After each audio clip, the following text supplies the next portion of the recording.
Welcome to Life Support Live, the weekly show that explores how Star Trek can help us to boldly go in our own lives to better ourselves and the rest of humanity. As a famous starship captain once said, and as another famous starship captain once said, wherever our mission takes us, we'll make sure to have a little fun along the way. Hello, everyone. I am Dr. Ali Mattu. And I'm Dr. Trek, Larry Nemecek. One of us is a real doctor. We'll let you decide who is that real doctor. On today's episode, by your request, this was an idea you all came up with and then you voted for. We are talking about burnout. We actually paid attention to. We do. Sometimes we actually listen. A lot of times, Larry, we don't know what we're doing, but sometimes things come together. I think this is going to be one of those really great episodes. We're talking about burnout, what it is, how actually many of our favorite Star Trek captains have experienced it in the stories that we love, and what we can learn from that, what we can do about burnout, and how we can all move forward and do all that boldly going. So welcome. If this is your first time at Life Support Live, Larry, what do we do here? What is Life Support? Well, yes, as you started to say, we boldly go through uncertain times. We look at mental health through a Star Trek lens, or we look at Star Trek through a mental health lens, but we always keep it light, but hopefully you come away with some tips in daily living, and you come away with some new Star Trek background knowledge, and maybe even make a new friend, because we have an awesome community. And if you don't know already, please join in the chat, whether you're coming to us from YouTube or Facebook or even Twitch now. Everybody should see all the questions from the other chats, which is great. So jump in, and we're going to jump in on burnout. And this is usually the point in the show, Larry, where I point to how you can join us on Skype if you'd like to join the conversation. And I realized I forgot to put that on. So let me engineering. I need the overlay. There we go. You know what? We got good engineers here. Very good. Thank goodness we have an efficient crew on our lower decks. Thank goodness. I see what you did there. It was kind of hard not to. It was like a sledgehammer, but. So we would love to have you join the show. Two ways to do that. In the comments below, we are in and out of the comments throughout the whole episode. And then also, you can join us on Skype. If you'd like to join the show and actually be the third window here, that way, you'll be that way. You can join us on Skype over here. Larry, we got, before we get into burnout, it's Comic-Con week. It's Comic-Con at home. And for those of you who remember the genesis of this show, the Genesis device, that guy sounds like Yoda. I can't get that guy from Star Trek 3. I can't get that out of my head. But neither can I now. Good. My inception is working on you. We created the drinking game already. Okay. Larry and I have always had a connection to Comic-Con. We first met there. We have done many panels together. This show was supposed to be a panel at a Comic-Con, not the Comic-Con, but a Comic-Con. And so, Larry, Comic-Con at home is happening this week, and we both have had some panels. We couldn't get our act together and do a panel together for Comic-Con at home. But promote Life Support Live. Who thought that idea? And yes, it's called Life Support Live, by the way. I do know the name of my own show. Contrary to popular belief. Larry, can you? I posted the links in the comment to both of our panels. Before we get too far down in the chat, yes. But can you just tell folks about your panel? I watched it the other night, and I really loved it. What's your panel all about?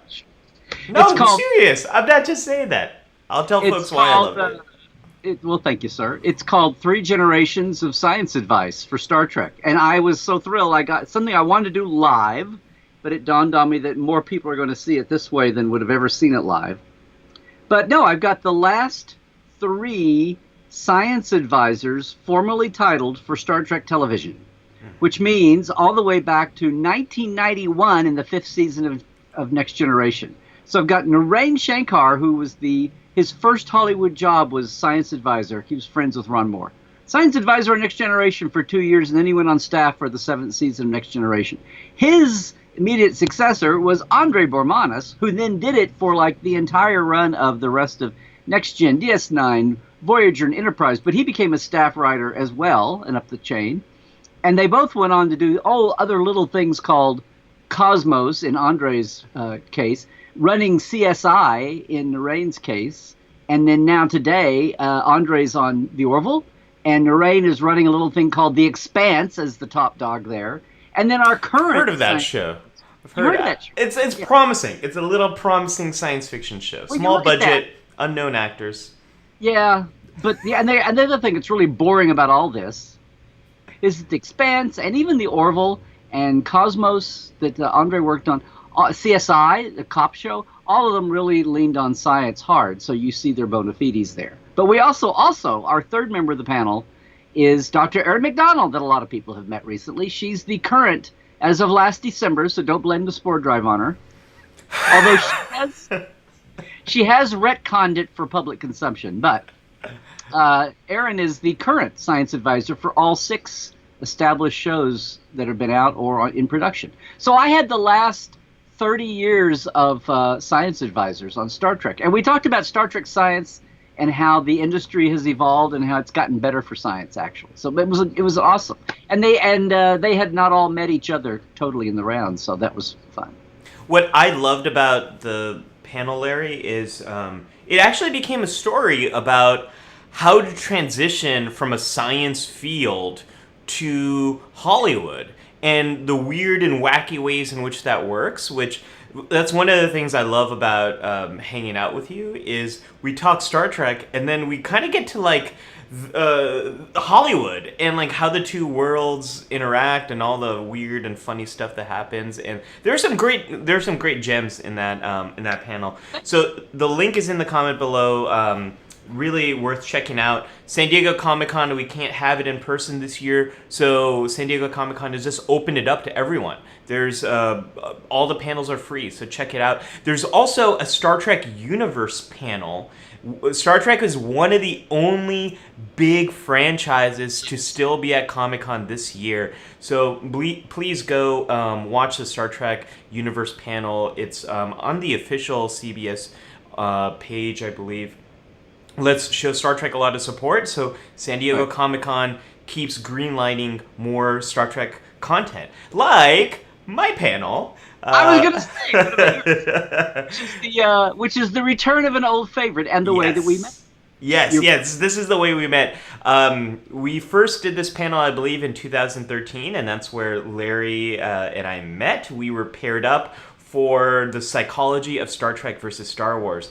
This is a panel that I do with my colleague, Dr. Drea Lettamenti. She is my colleague on the other side of the aisle, on the Star Wars side. We've been friends for a long time, and we both share a love of Star Trek and Star Wars. I'm not even jealous that you've reconnected with your ex. I could have many hosts, many partners on panels, Larry. It's okay. There's a lot of love to go around when it comes to the franchises.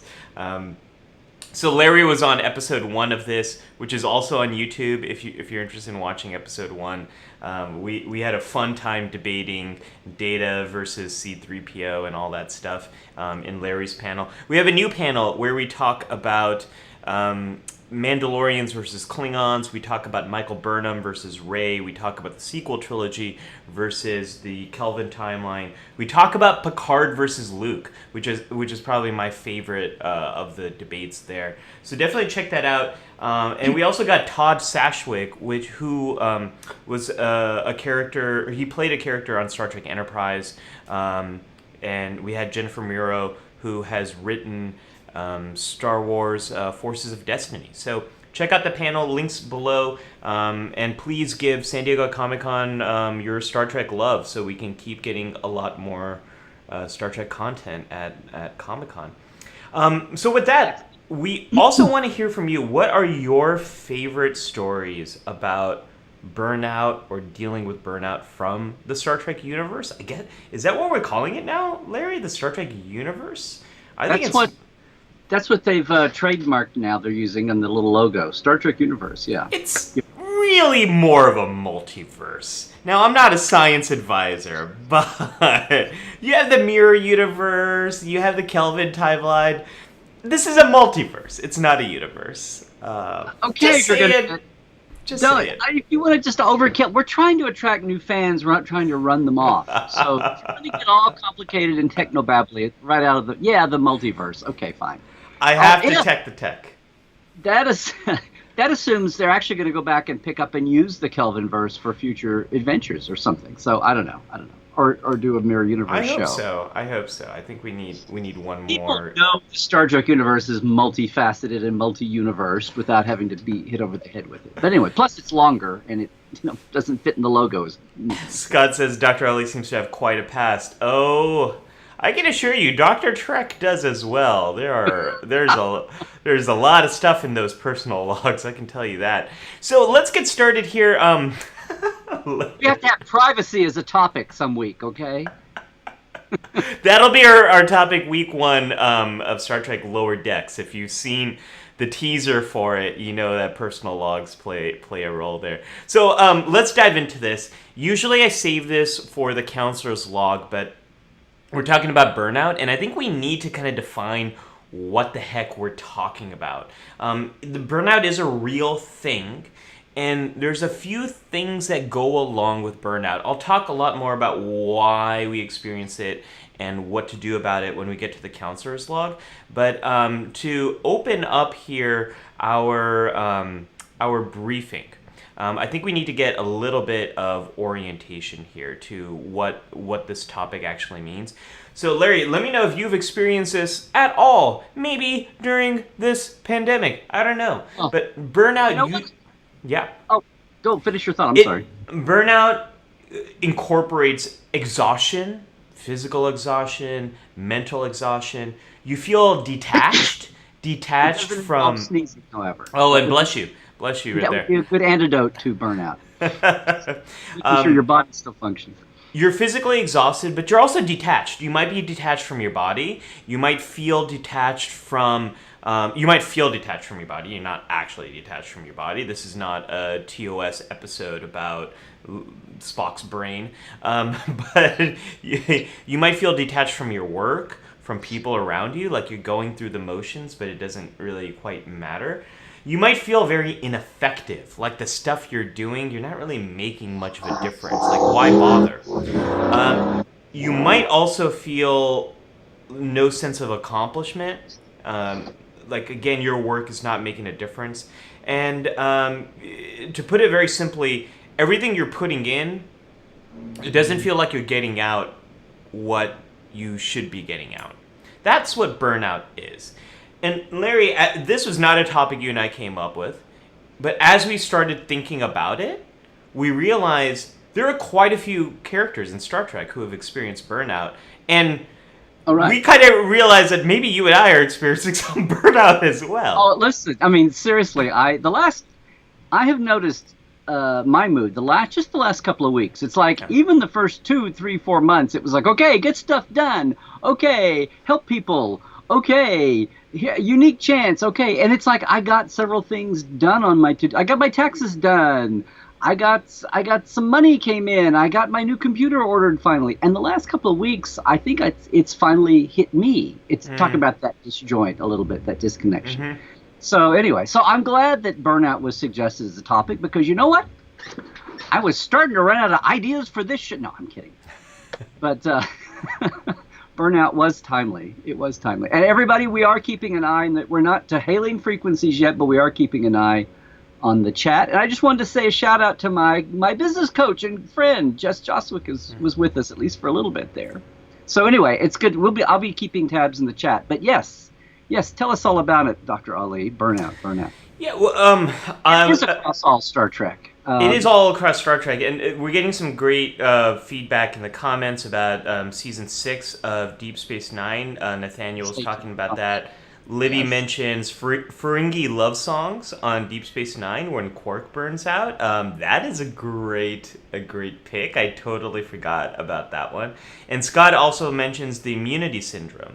I was going to say that's the originals. We were thinking about an original series episode that we couldn't quite put our finger on right out of the gate, and that's what it was: immunity syndrome. But as you and I started talking, Larry, it became so obvious that some of the major captains have all experienced burnout in one way or another. And the first name that came to mind is, of course, the first captain. Well, kind of the first captain, if you don't. First lead captain. The first lead captain. Well, the first lead captain in the series. Star Trek's Kirk, James T. Kirk. So how does Kirk experience burnout? Larry, it's the films, I think, completely bookend a story of burnout. Starting with the motion picture, Kirk gets promoted. He becomes admiral. He no longer is in command of the Enterprise. And then he's actually been admiral for a couple of years. He's been admiral for a while. Yeah. When we see him, he's already been admiral. And then there's a critical scene in The Wrath of Khan that I think kind of summarizes it. And you talked about it very beautifully in our pre-call. Well, it's one of my favorite scenes because it's really a McCoy scene, but no, it's I've always loved the line that the whole damn it, Bones, tell me what you really think. But it's right after McCoy, and I believe we have a clip from it. There we go. Well, we don't have a clip. We got an image. Well, this is what we used to call a film clip. Used to be a still because you clipped the film. Oh, you were a clip collector. You just got anyway, a bonus that's a great factor right there. He says, get your command back before you join these antiques that you've got here, basically. And it's, he's chewing him out for what his lethargy is about right here. And he's become detached from the work that really gives his life meaning and purpose. He's become detached. He doesn't really see that much value in him being an admiral. He so quite misses what he did. He doesn't feel like the work he's doing has the same impact that it did before. And it's almost like that's the key to the whole thing. I mean, I'm not a real doctor, but I couldn't help but think. Don't give them spoilers to the counselor's log. But it also... it's one of my least favorite Star Trek films, but I think there's some really great nuggets of wisdom, of psychological wisdom in it. And in Star Trek Generations, we see Kirk clearly tell Picard in the Nexus, don't let them promote you. Man, I wish I knew the line so I could do an impression. Don't let them promote you. Don't let them do anything that'll take you away from the bridge of the starship. Because when you're there, you matter. Mm-hmm. And I think that's a little window into Kirk's burnout when he was an admiral.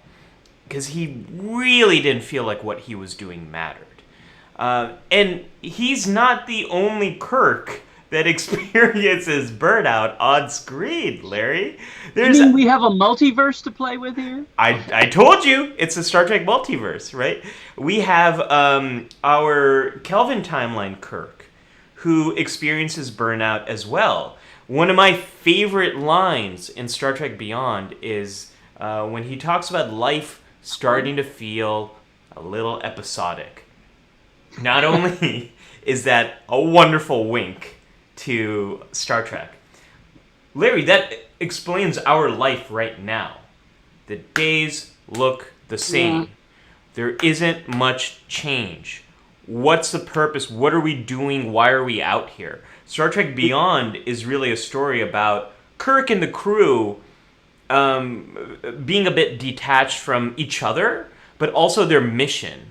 As a part of Starfleet, as a part of the Federation. And that whole film is about reconnecting with the purpose and why they're out here. I love Star Trek Beyond. I love that story so much. Yeah, it's almost as if somebody said, hey guys, you've got your 2-year mission, but the bad news is nothing you do for 2 years is worth putting on film.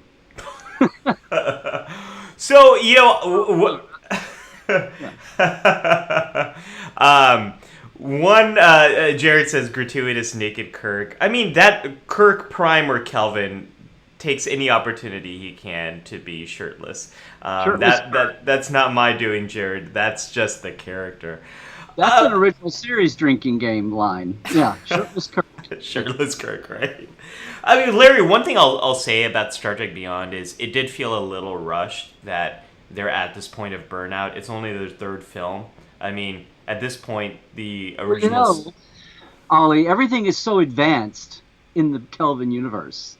All because, you know, the Kelvin blew up and Kirk lost his dad. The entire universe moves faster and ships are bigger, you know? Tomatoes are cheaper. Potatoes are cheaper. Now's the time to fall in love. No, wait, that's an old song. But no, everything moves faster. So as you were saying that, I was like, yeah, even the burnout. What took Kirk until his admiral days, you know, happens when remember the overly promoted? Yeah, he's a kid and he's burned out already. It's a sad universe to live in. It's just sad. You thought the mirror universe was tough. This is the mentally tough one. Clayton is arguing that I'd say Pike was showing signs of burnout in the first pilot when he and his doctor are chatting about being tired of being captain.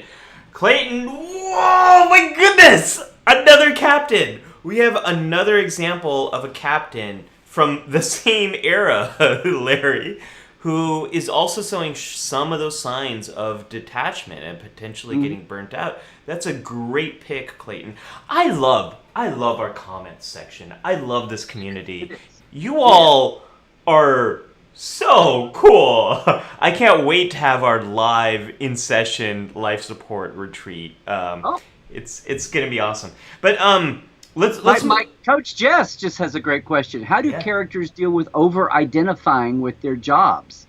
Is that a source of burnout for them? Oh. Ooh, that's great.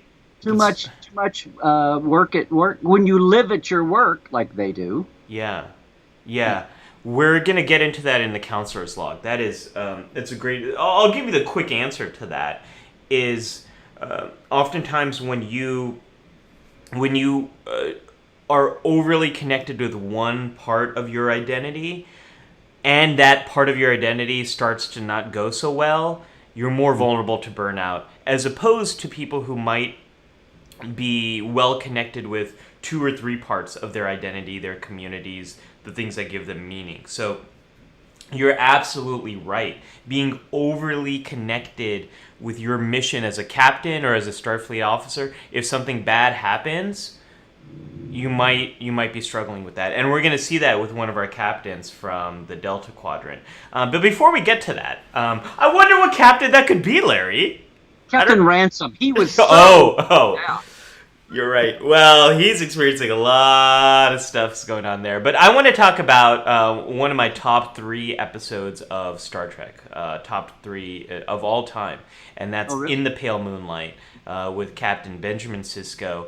And to set up this episode, it really comes to this moment right here, where Sisko is putting up more and more and more casualty reports, these long lists of Starfleet officers who have died in service of protecting the Alpha Quadrant from the Dominion.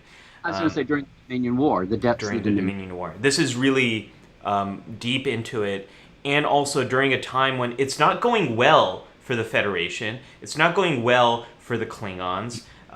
These casualty lists are getting longer, and Sisko starts to get used to and a little numb from posting these casualty reports. And that kind of scares him, is how routine it's become. And this is where burnout, aspects of it can be highly adaptive. Getting a little numb to some of the really difficult parts of, some of the more traumatic parts of what you're going through, that's one thing that can help you get through the situation. But he's experiencing so much of that, and it's really unhealthy. And now, the reason it's my favorite episode is because of everything that happens next. But that's something that I've never really thought about it through that lens, Larry, until we were prepping for this episode. on the burnout side of things. On the burnout side, yeah. And somebody's mentioned in the chat, it is a recurring theme for him. Mm-hmm. Which is why, we talked about PTSD last week, and Nog taking refuge in the holodeck with Vic to get over his leg, and it was more traumatizing than it really should have been, but that just was his reaction. A lot of people in the same vein, Bada Bing Bada Bang was such a bizarrely happy, funny, funky adventure right in the middle of the Dominion War episodes. Yes, I was going to say that a minute ago too, right, Scott? But it's that same kind of, it's like pinching yourself. Like, how do you, when you at least you recognize that you're in burnout. Now, we've talked about stress, we've talked about anxiety in general terms, and a lot of this is in this realm of, I guess, mental health. Seems like it's on some kind of a continuum, and burnout almost sounds like it's the first stage along the path to depression, to PTSD at the end. But I was saying, as we were talking, that as we came up with some examples, and not to have 47 different ones that we talk about, but I was saying that some of our examples are coming like fake Kirk, or excuse me, Kelvin Kirk. Yes, Kelvin Kirk. He's in burnout from routine. Yes. And we're talking about Sisko being in burnout in some of the other cases, and Pike, even early Pike in the cage. Although they had a ruckus, they had a fracas on the Rigel colony, Rigel 7A. But some of those were kind of like mundane routine where you lose track. But then we've got these they're not mundane and routine. They're life and death cases, like Dominion War. Yes. Like your favorite Delta Quadrant episode that you're going to talk about in a second, I think. But some of these are more about like life and death. But the common thread in both is that you're helpless and that you're so detached. I mean, you're not detached from your work. You're detached from feeling like you're having an impact. But one of them is like impacts with. I mean, life could always be at stake. But one of them is much more mundane. But the other one is life and death staring you in the face every day, and knowing that that's calling. Sisko and the Dominion War, they may all be going numb, but they can't afford to be because they've ultimately got to prevail, and giving into that is going to be the first, step on the spiral down. You're completely right. So it feels like burnout. Yeah, you could have job burnout and just go home and yell at your wife or your husband. Right. But, I mean, there's so many pathways to burnout, and what I think that shows us is how. I'm going to tie back to that in the counselor's log, because that actually gives me hope, Larry, because the solutions that we have to burnout can help people who are both on the front lines of the Dominion War, as well as someone who is feeling the rut of the monotony of their life, like Kelvin Timeline Kirk. And it's very important for us. Like, 2020 Earth citizens. Well, exactly. I mean, exactly. That's why we're talking about this now. There are so many reasons why people can be experiencing burnout right now. You have the monotony of your day. Like, I can't think of the last time I had to dress for going to quote-unquote work. Because that, it's so rare that I... No, I know. This is for you guys. But it's... The days look pretty much the same. And at the same time, there are people on the front lines right now of the coronavirus. We have essential workers who are every day putting themselves into danger to help the rest of us. We also have, there's police brutality, there is trauma, there is so much divide. There are so many reasons why you might be feeling helpless yourself. Like, hey, look, I'm putting on a mask. I'm sheltering in place. I'm following the rules of my country. And we know that this is a global audience and every country's in a different state. In general, I think most of the rest of the world is doing better than America is right now with the coronavirus. We're number one in... USA. Yeah. But it's a lot of people might feel helpless. Like, why am I doing these things if it's not if it's not helping, or I don't even know what to do. There's is there any hope? A lot of parents are struggling with what to do with school now. There's no right answer here. It's very easy to experience burnout for so many different reasons right now, and that's why we wanted to talk about this. You alluded to a episode of Star Trek Voyager, and yes, it's this moment right here from Star Trek Voyager's Night. Not the Void. Not the Void. Larry and I were having a conversation. I was like, well, remember that episode where this happened? I think it's called Night. And Larry said, you just described an episode called The Void. And I was like, oh, okay. And then I started watching the episode The Void. I'm like, no, this is not it. And then I was like, let me watch Night. And then I started to watch Night, and they kept calling this region of space that they're in The Expanse. And I'm like, wait, what? But then they started calling it...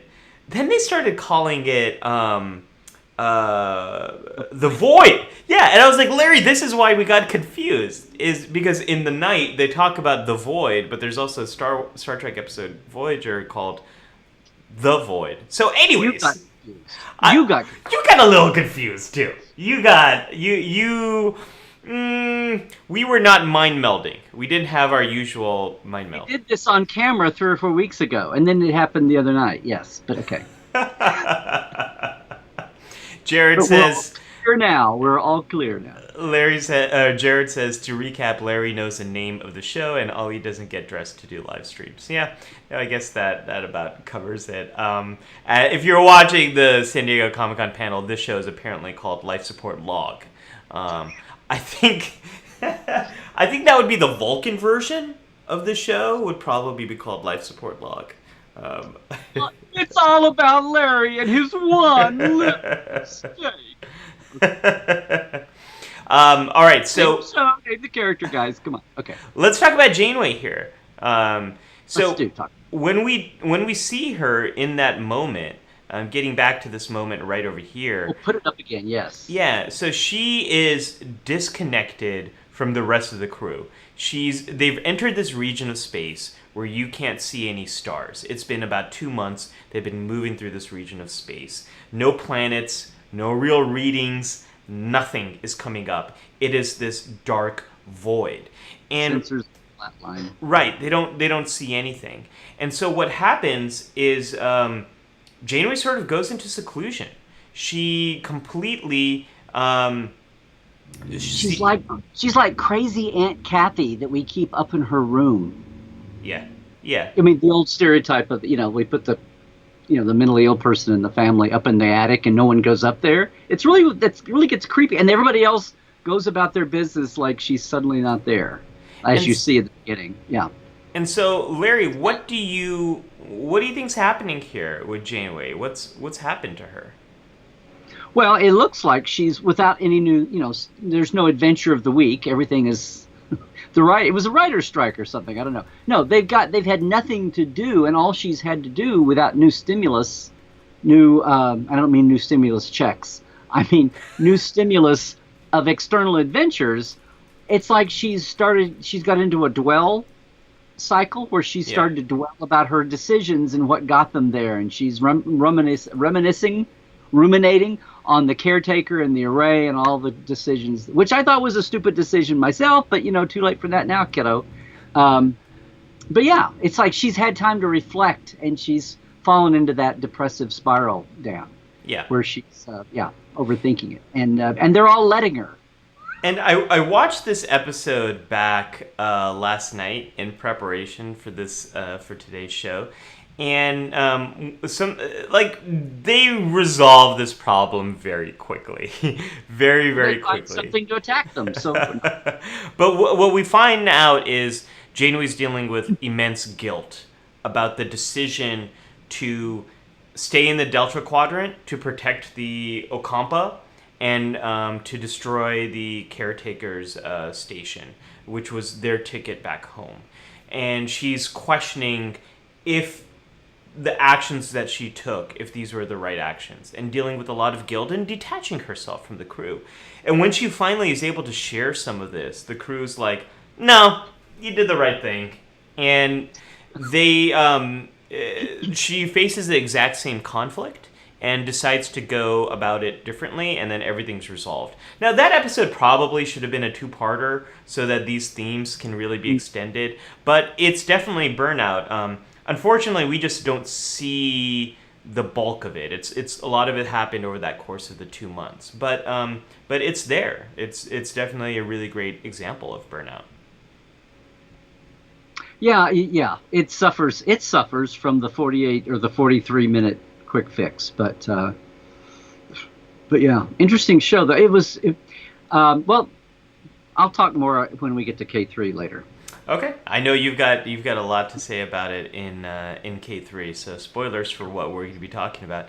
And then let's pick up to one of our newest shows, which is Star Trek Discovery. And this image right over here, as Michael Burnham is released from prison, she is on a shuttlecraft on her way to Discovery, and she has this very what we call in mental health. She doesn't know she's going to wind up on Discovery. Right, she doesn't know. Yeah, she doesn't know what's happening right at that point. She has this what's called a very flat affect. It's almost like no emotions is the emotion. And we see her be quite detached, partially because she doesn't know anyone on Discovery, partially because of her reputation as this person who committed mutiny, and the person who got them into this conflict with the Klingons. She also doesn't. She's not stationed with anyone she really knows except Saru. I believe Saru's the only one she really knows on that ship. And it's an interesting way to think about burnout. Larry, this was an example you brought up, and once you brought it up, I was like, oh yeah, this is a great example for us to talk about. We kept talking about Burnout, and I kept thinking, oh, Burnout Burnham. Yeah, that should have been a nickname for her at the time, but yeah. No, it's that moment. That's just one of those stark images because it's really the first time the camera finds her after the whole Battle of the Binary Stars. Which, by the way, that drives me up the wall. Binary stars. A binary star is 2 stars, so binary stars should be like 4. Anyway, nobody. It's like, why is it not the Battle of the Binary Star? And if it's such a battle on the border, why haven't they named it? Or doesn't it have a name? I don't care whether it's, Alpha Dumbartus or it's Ralph. It's like, why do they have to call it? Anyway. I think that should be added to our drinking game is Dr. Trek complaining about canon. No, I'm a big believer in texture, not trivia. That's my hashtag. Texture. I like that. I like that one, Larry. Since that got pulled out for a title and all, it's like, oh, they're just in love with alliteration for titles. And it was a pilot, and all that. But no, when we see her, we meet her, she's been through the ringer, and she's on a transport from one, lockdown facility to another one. And the whole thing of it being interdicted and intercepted and hauled off to Discovery launches our story anew. But she's sitting there with 3 other inmates who are all in the same boat, who are all like real inmates. They've all done hard stuff. And it's not even clear whether she was in a Starfleet court or a Federation court, because some of them are they're civilians and she's not. It's kind of wobbly canony there at the beginning that no one wants to talk about. But anyway, but yeah, she's got that dead-eyed look in her face, and it really is. If you think about the early voyages, the early episodes of Discovery, it's about drawing. Tilly tries to draw her out for some weird reason, and Saru doesn't. Tilly.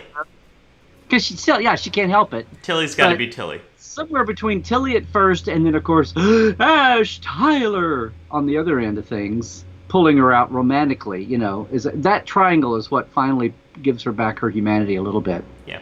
That and the writing team settling down. But yeah, but I couldn't help but think, you talk about that dead look. Flat affect. Flat affect. I call it dead eyes, but that's... Sure. Save that for the Wild West. So dead affect. Okay. Which, we're not talking about Ben, right? Oh, wait, that's Affleck. Okay. With that, Okay, so there's another. Let's go even farther to New Trek, and we have. Jared is updating the life support drinking game. Take a drink when anyone sings, does an impression. Ali's pajamas appear on camera. Has that happened? Have I done that? talking about what you're wearing now. Oh, okay. I was gonna say if I. I was like, I have no idea if I'm wearing pajamas yet. Or if Larry complains about canon. Yes. Good rules to live by there. Tilly is awesome, Libby. I love Tilly too. Another character that I love, Larry? Yes. 7 of 9. Seven Yes. of 9 in, especially in Star Trek Picard. This moment where she is describing what she's been up to. Yeah.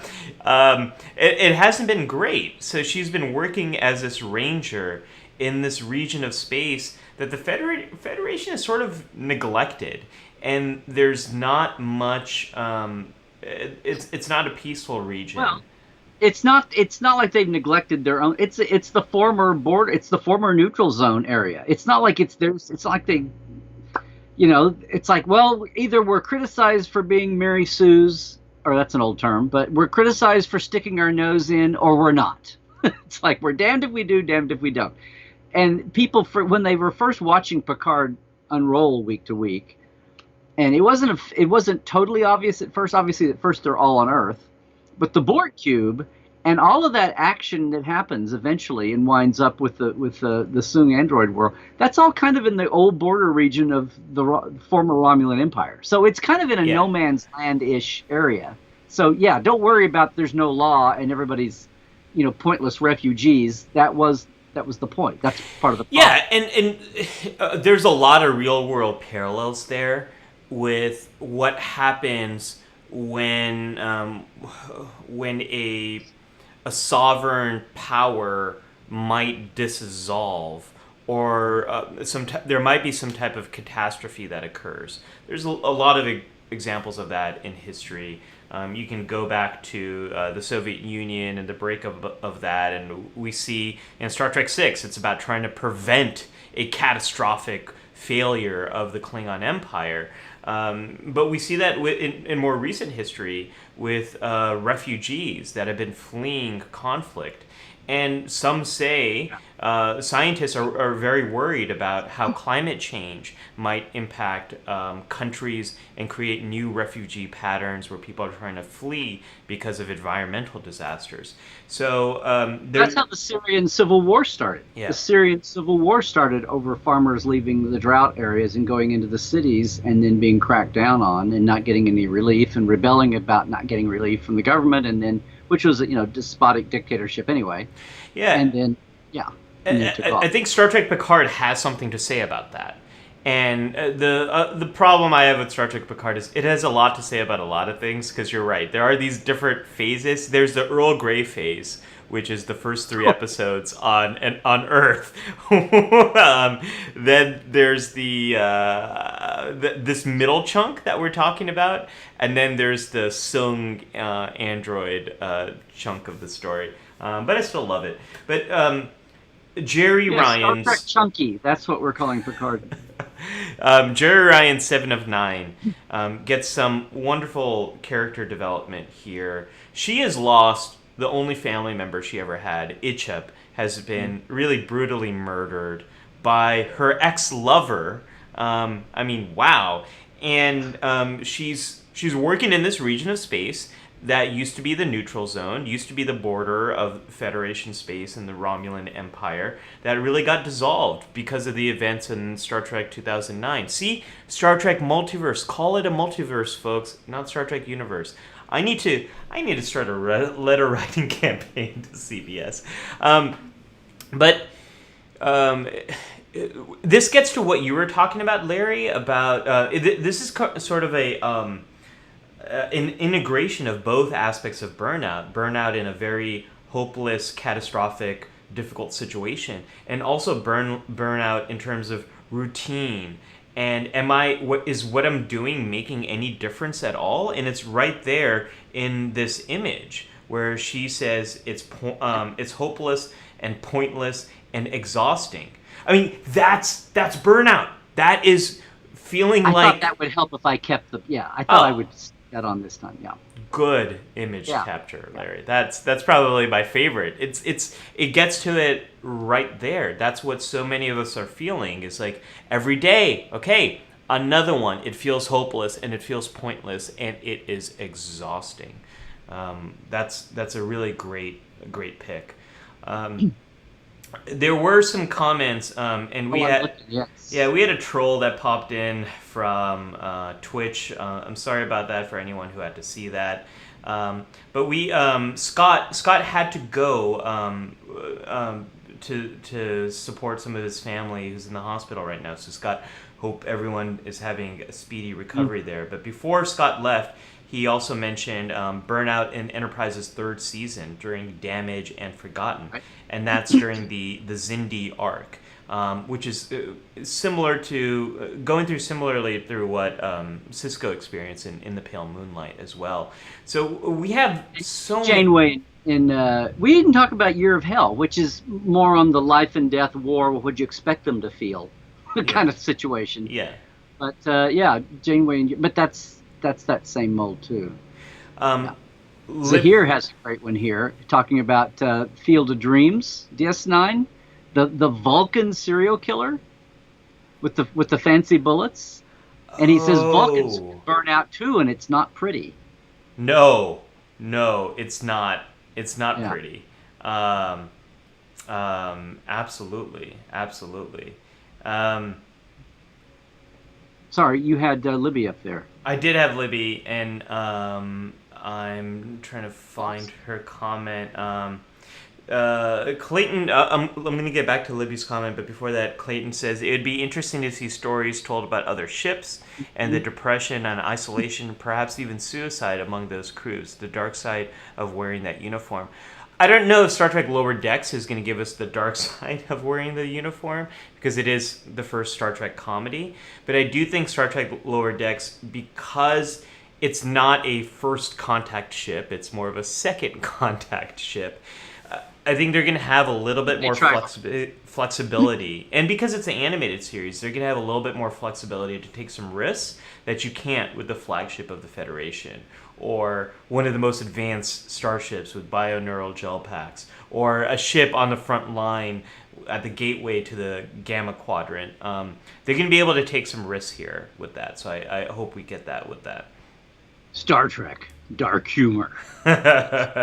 Nathaniel says a lot of parents are finding themselves taking on caregiving roles that they had farmed up to others, like teachers. Yeah, so burnout here, just in terms of exhaustion, of you are working from home, you are also now a teacher, a PE instructor, a babysitter during the exact times when you're trying to work, and also you might be taking care of elderly parents who are highly vulnerable. A lot of parents are experiencing a really high level of burnout. And here's Libby's comment. I'm working from home and there's seldom a change to signal the beginning and end of the workday. So I've been figuring out ways to change this. Although it's seldom in work clothing, I do try to get dressed before I go to work, quote, go to work. In the morning, even if it's in jeans and a t-shirt. And now I have an iPad, so at 4:30 the computer will go off and I'll move to another chair. Let me bring that back on. Another chair with my iPad. I live in a small space, so I try to stick to a routine, but have special things planned out, even like online, like Life Support Live or a concert player lecture. Libby, you're doing some of the things that I'm gonna talk about in the counselor's log when you get to it.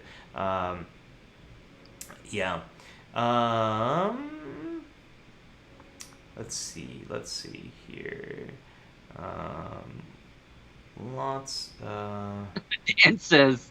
Dan Legge says, the universe literally means everything, which you can't have more of, so multiverse is literally meaningless. But in a science fiction sense. I think, now I'm not a scientific advisor to Star Trek, but the universe is really the observable universe and what we can see. I think multiverse really refers to what's beyond what we can see, the space and region beyond what we can see.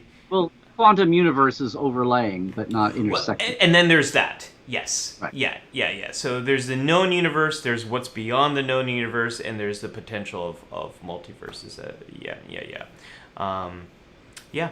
So there you go.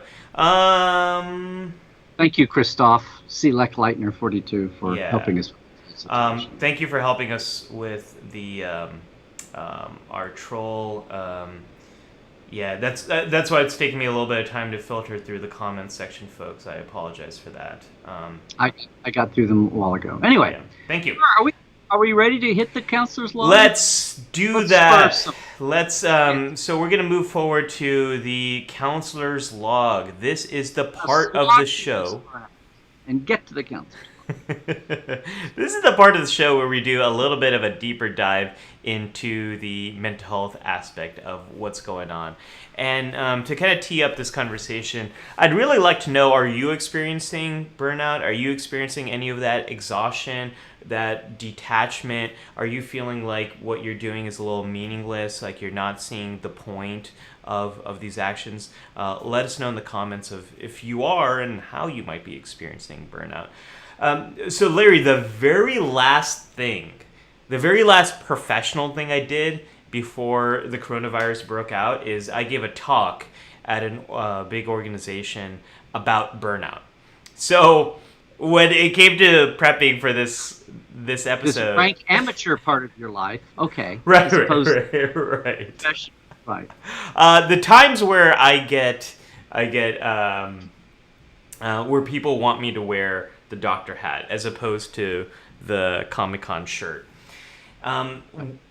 So this was something that was very fresh on my mind. And as I prepped that presentation, I was not experiencing any burnout as well, at all. Things were kind of good. You had a detached perspective.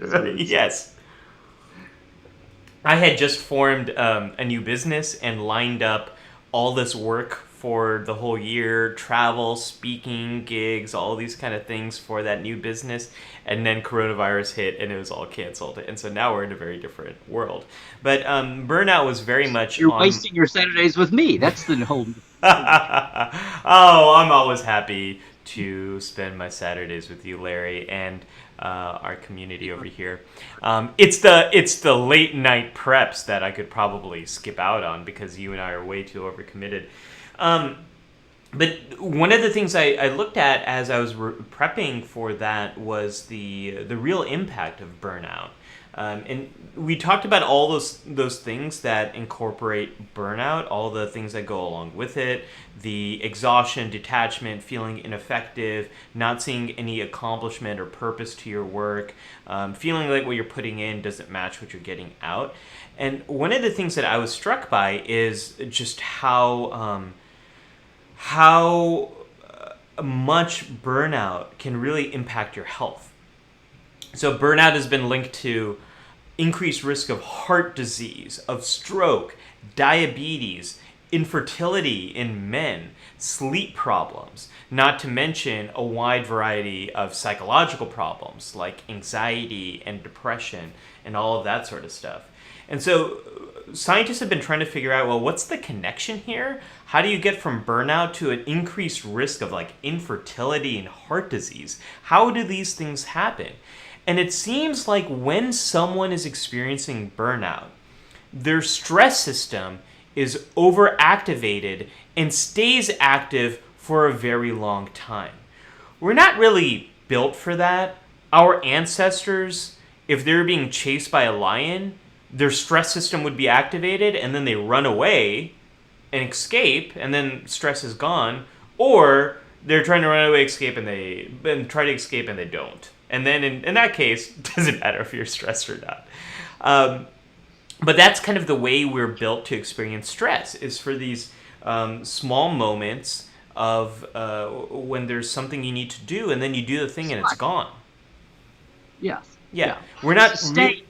Yes. Yeah, the ancients weren't expecting, primitive people weren't expecting sustained days and weeks and months of No. of war or stock market crashes or pandemics or Or like whatever. studying for exams, all of that kind of stuff. So with burnout, your stress is overactivated for a long period of time, and if stress is overactivated and not really dealt with, and one of the best things, by the way, if you want to deal with stress, one of the best things to do is to talk to someone about it. It can undo some of the effects of stress on your body if you connect with other people. But if your stress is overactivated for that long, it can wear away your tissues in your body, and it does impair your immune system. Overactivation of stress for a long period of time, it does make your immune system less effective. So scientists think that this is the way in which burnout is so related to physical problems. The more likely you are to experience burnout, the less equipped your body is to repair itself and heal itself. So, I was going to say that yeah. almost that now you're into the realm of people looking at the pandemic, people looking at COVID-19 Yes. and saying, why is it so much more deadly among people of color, low income communities? And it's almost like a well, duh. If you've got no buffer in your life, if you're on the edge and living in stress from not enough money or whatever your social economic if you're on the underclass, that's stressful to live there, even if you're putting the best face on that you can, because that's where you feel like you're stuck. But that's also why, and not to mention the fact that they've probably got less access to healthcare. Yes. Yeah. But So all of those reasons are why the pandemic is ripping a bigger hole in those communities. marginalized communities, people of color in the United States. I can't speak for other countries because I haven't been following that news as much. But in the United States, yeah, Larry, it's less access to healthcare. It's also more likely to people from marginalized communities are more likely to be the essential workers who have greater exposure and less likely opportunities to work from home. And these are largely communities that have already had less access to healthcare, have been underinsured, or haven't had insurance. And you're also speaking to chronic trauma. When you experience systemic racism, or when you don't have the community support you need, when you're not living in a well-equipped suburb, that can take its toll on you over time. And this is one of the ways it can take a toll. So what do we do about it? Linda said, you're describing my life, all related to stress. And Rebecca also said, I'm not sure if it's really burnout or just being overwhelmed with everything that's going on in my life and only physically seeing my husband, who gets the brunt of everything when a gin and tonic, I think that's what a G&T with one of my besties would help. Would help my stress and burnout, right? So, like, living with someone who might not be able to get the support and connection and things that normally help that person, and the impact that can have on you. I mean, a lot of you here in the comments are talking about this exhaustion. Simona says studying, working, family, housework, bills, all of this stuff can really weigh on you. It can really weigh on you. So what do we do about it? One more. Susan says, I've been on the edges of burnout for a while. My work is progressing, Social Security disability cases, and there's so much material. Even leaving the office, I have difficulty leaving it behind. Yeah, absolutely. That's the other thing. A good friend of mine, he's working at a company here. He's able to work from home, but a very big chunk of his company has been laid off because they're dependent upon other businesses hiring them. Other businesses are struggling, so they haven't been hiring my friend's company. My friend's company has then laid off a lot of their employees. So while my friend is very grateful that he has a job, his workload, Larry, has gone from here to here. Because now he's doing the work of like 4 people. So he's working... he's often working 6 a.m. to 8 p.m. straight through. And because he's working from home, people seem to be less respective of his time than when he was at work. So he's booked all those hours. He's not able to take a lunch break, anything like that. So a lot of people are overworked, overwhelmed. And then those who don't have a job, there's the stress and worry about that. So what do? Well, we can't be stress-free. You can't eliminate stress from your life. And it's very hard to find any sense of balance right now. So that's not the way to think about it. So the opposite of burnout is not, a self-care day. It's not about just taking a break from everything. The opposite of burnout is connection. The opposite of burnout is connection. So what do I mean by that? Larry, everything okay on your end? I'm sorry, I'm just trying to get a little balance back in my life.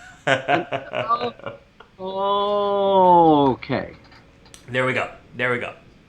I'm glad. Oh no, I lost my connection with you. There you are. All right. Not to make fun of any of this, but yes, it's true. It's true. We're getting people from the comments here. Yeah, everything everybody's saying. We're all there. We're all there. And I was going to say we did talk about we had stress as a topic early on. Yes.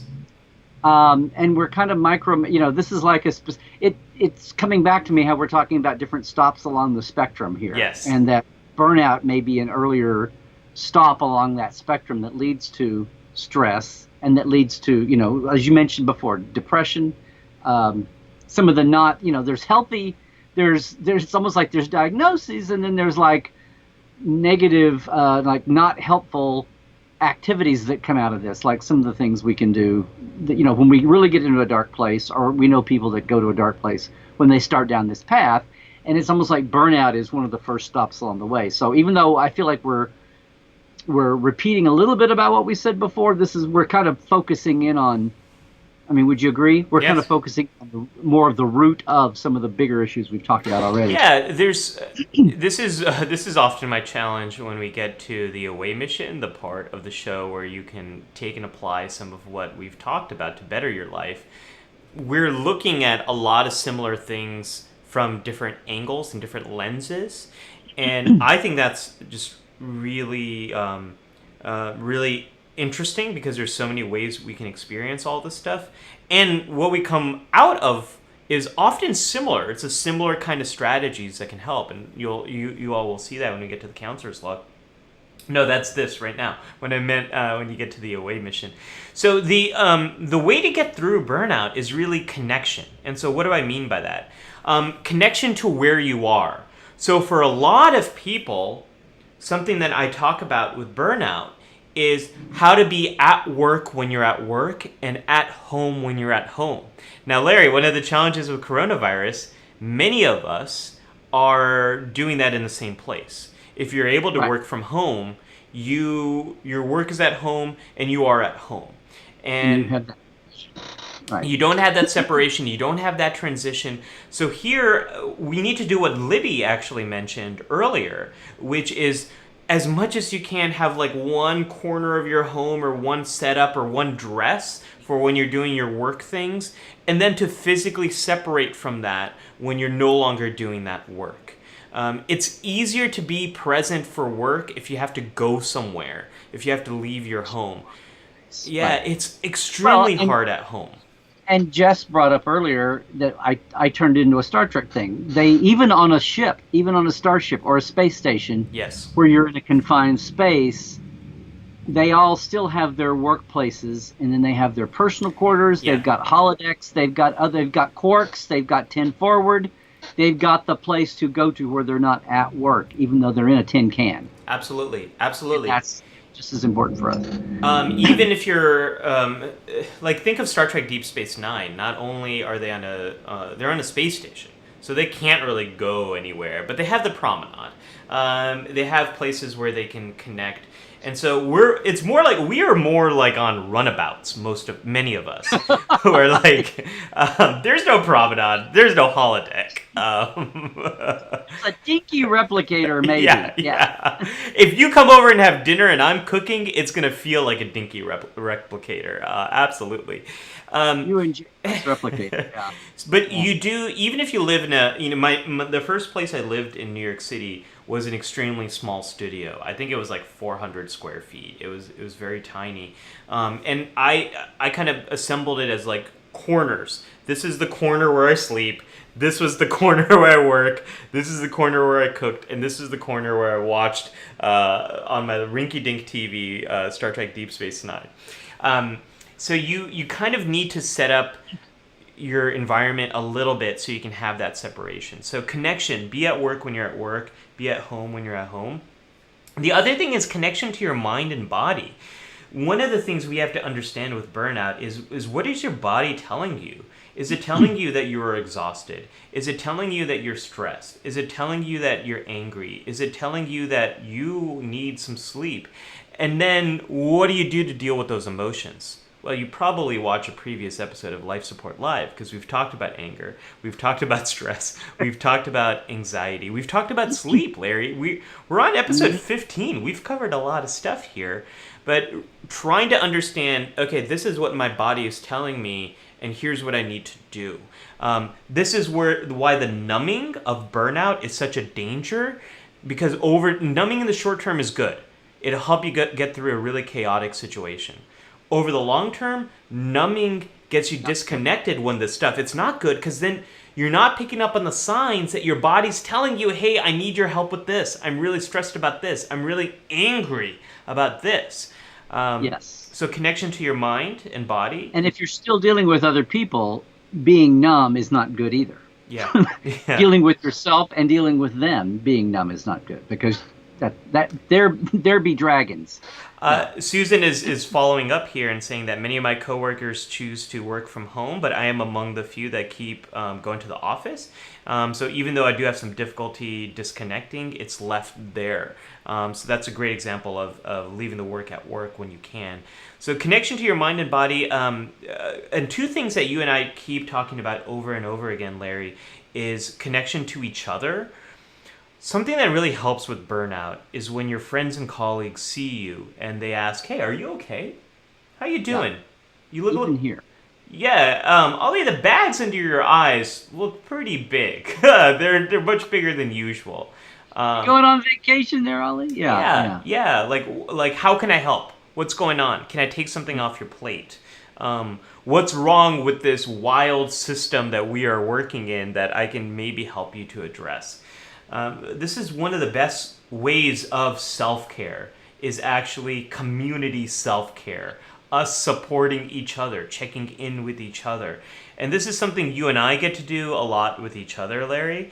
And I think one of the ways in which you and I try to support each other is we try to split up the work of the show. We try to also, something that I think you and I are pretty good at is we try to be very flexible with each other, because neither of us is on top of our work. We're all overworked. And so you and I get to interact with each other a lot over the week. We do our planning meetings over Skype, so we see each other. We text during the week, or you text and then I don't respond back for 4 days because I am incredibly overwhelmed. Which in itself is a signal, yes. Which is a signal that you pick up on and you ask about. So who are the people in our lives that can check in on us? Louder and louder, yes. Yeah, like it's so important right now when so much of us can't see each other in person to see each other online on a regular basis so we get a sense of what's your baseline, so we know when you're veering off of it, or to see if your baseline has dipped so far down that you need more support. And this is why I said early on Trekland Tuesdays Live, my weekly show on Tuesday, where I have a topic, and in March, the first week when all the shutdowns started to happen in California, before they went national, and before all of this really sunk into people what this was going to be, I said, I was thinking partly in terms of the conventions, like the big events are going to go away, including conventions. We won't have them, and maybe virtual will save us. And I wasn't even thinking, it quickly became apparent, but like virtual, this is saving us. I've said more than once, if this pandemic had happened just 10 or 15 years ago or further back, I think we've all done a much better job. Of course, 2 or 3 months is one thing. We'll see what 6 months looks like. Yeah. But we've all done a much better job, I think, staying, dare I throw the word around, staying sane, staying healthily connected with each other because of the tech we have now, because of Zooming and conference calling and Yeah. anything virtual. And the fact that it's easy and mostly free and layman can, almost anybody, you don't have to be some high tech, goof to deal with it. Most people can get on, and even older people and, well, not younger people, but everybody is staying in touch this way better. And what was a novelty in the beginning for a lot of people, some of us have been using this for years, but for a lot of people, you had the Saturday Night Live and the parodies and people doing the Zoom meeting memes and Progressive Insurance and the Flow, insurance teams for commercials was a joke. But we've gone past it being a novelty and a joke now, and I think it's dawning on people. We're seeing the virtual conventions on our end of things get more and more sophisticated. At Comic-Con at home. Yeah. My friend Ryan's virtual Trekland that was just my friend, our mutual friend Neil's. Yeah. We had a panel also of a Lockdown Con, which was really early out of the gate, and some other things too. But it's like those have gone from being novelties to, I think, more and more people are realizing. I hope they do. Yeah. What a lifeline they've been to keeping us able to do some of these strategies you're talking about. They've been a great source. They've been a wonderful source for life support. Blog, pod, live or otherwise. But yes. The two caveats I have to that is, number one, there is a difference between I think connection through life support live and regularly seeing people that know you well. So I think over here, what people are getting hopefully a sense of is the last point I have, which is the connection to purpose and meaning, and connection to things that you love that have a larger impact, connection to community. That's really important. That's one of the things I love about Life Support Live, and I look forward to it every week, is I love this connection that we all have with each other to this thing called Star Trek, which has given our lives so much meaning and support and help and all of that sort of stuff. And as many people are talking about today, escape or the therapeutic uses of Star Trek is something that you can go to. Yeah, dealing with some of the burnout. Your little corner in your 400 square foot New York apartment. Yes, absolutely. Absolutely. The Deep Space Nine corner, as I called it. One of your four corners was Star Trek. I love that. It was a very tough year for me. It was one of the last years of my graduate training. I was working really hard. And what got me through that was watching Deep Space Nine from beginning to end. It really helped me. That was back in the days where I watched it off DVD. It was not streaming. Yeah, I know. Wild, huh? No, you just made me think of how I got through the first year of my grad. It was the first. It was brand new and very trendy and very hip, and it was late night. But the first year David Letterman had his late night show. Oh man, what a wonder! Like, I would be up working on theater projects and scenography and working on papers and. It was like, this show is so bizarre. It was so, It was so different. Letterman was fantastic.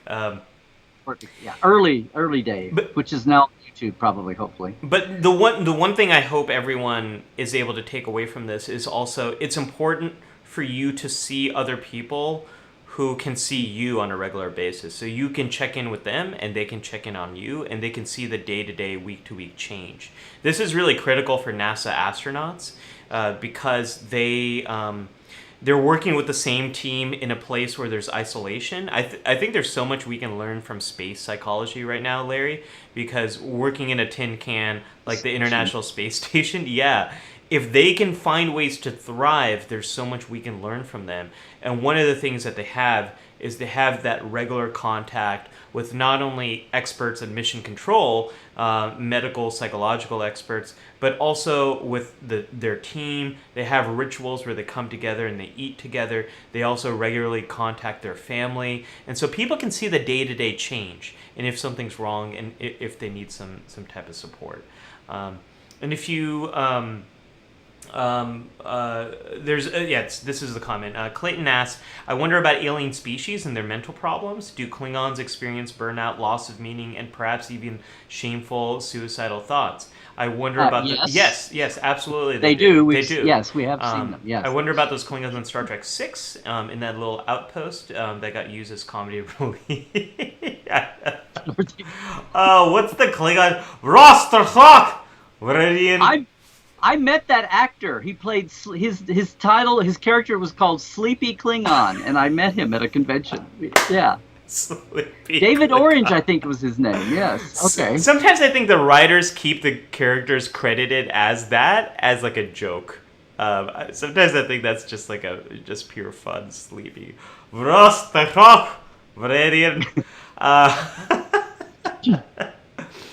No, it sounds like, I think what you're saying there is there's also difference between, we were talking about, and I'm so glad you feel the same way about this show and our community as I. Yes. I've really, when we started talking about this and the corona hit, I really wanted to jump in, and some of my coach Jess was on our circle, our entrepreneur circle, across many fields and different types of servicing, was all about jumping in and trying to help our communities and not worry so much about expanding our companies as just trying to help our communities and our audience. And I jumped in with 2 programs, and this was one of them.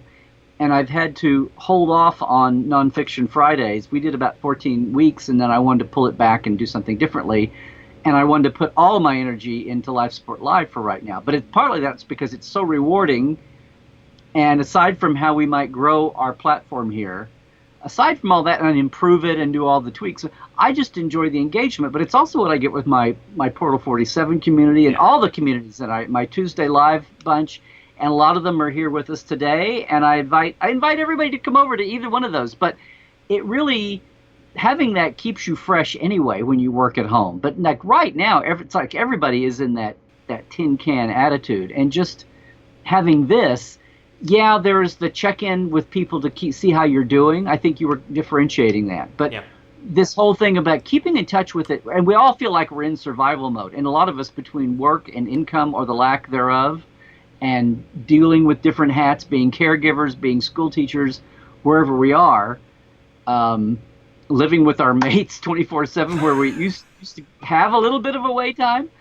But but also keeping the things that finding, even though we're all in, like, for lack of a better word, survival mode, and still trying to do our jobs, but still survive at that, and much less survive at just day-to-day life. But what you said, I hadn't really thought of in that way, but still finding at least a thread or a lifeline into something bigger than ourselves. Yes. Yeah. It's keep that inspiration thread going, because if you just, because that's a sure sign. Maybe you're maintaining, but that's a sure way to be at danger of going down the spiral down. Yeah, there's a lot of work and home, and now I've lost my work-home differentiation, and there's a lot of pathways into burnout, and there's a lot of pathways out of burnout. And while the experience of burnout is similar across whether you're on the front line of the Dominion War, or if you're neck deep in the or knee deep, neck deep, which one? Well, they're both bad. But I thought you were. Are you about to go from the Dominion War to the domestic war? No, I was gonna go. I was gonna go Dominion War to the 5-year mission. And Kelvin Kirk. Whatever the reasons for your burnout, it looks so similar for lots of different people, but there's many pathways in and many pathways out, and what you might need could be different than someone else. So, and I'll get to that in the away mission of what to do, but I just want to close up the loop here on Klingon mental health. Dan said he just added he wants an option on mental health from a Klingon perspective. That would be a ton of fun. We should do that, because Klingons absolutely experience burnout. And we've seen it depicted. We've seen it depicted many times. And for Klingons, it's often about meaning and purpose. Their meaning and purpose is to be a warrior, to bring glory to the Klingon Empire. And when they're just on a desk job, this job brings no glory or honor. No blood wine will be drank for my paperwork. They absolutely can experience burnout. Larry is very scared of my Klingon. No, I'm just letting you have your space. I don't have any batlets here. All I have is photo equipment. Is it okay? I was gonna say, is it okay if I'm really relieved that you don't have any batlets? Yeah. Again, if anyone's seen Lower Decks, you don't play around with. Thinking, yeah. So, Can I do a shout out real quick? So please. Sean, our friend from Enterprise in Space, actually said, and he has some health issues, I know, and he says, I use clinical hypnotherapy and a heightened state of focus. Yep. And sometimes we were talking about not retreat. The people used to say, oh, you spend all your time in that fantasy land. It's like, well, that can be very healthy and therapeutic. But what do we do for a drink? What do? It was my Klingon impression, my Klingon paperwork.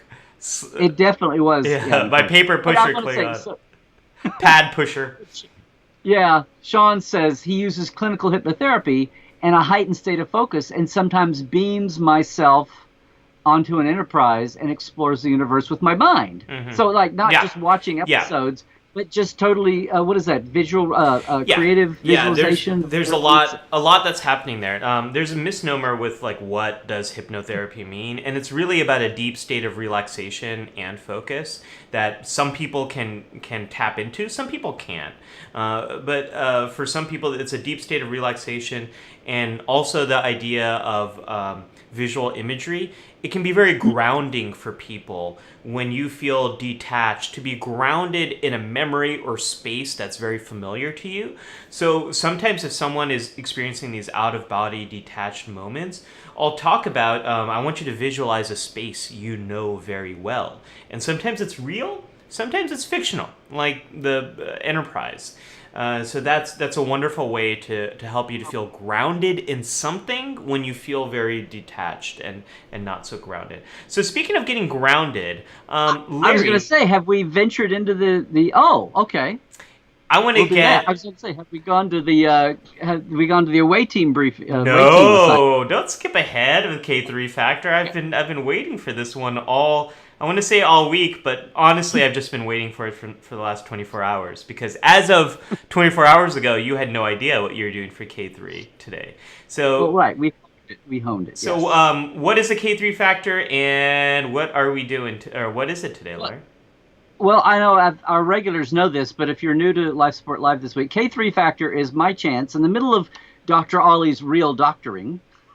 Is a chance for Dr. Trek to jump in with a little deep dive on Star Trek that kind of relates to our theme somehow. And, of course, K3 is like one of the only mentions of mental health in all of the original series. It's a little instrument on the biomonitors above the sickbay beds. But so this week's K3 harkens back to, we were talking about the episode Night.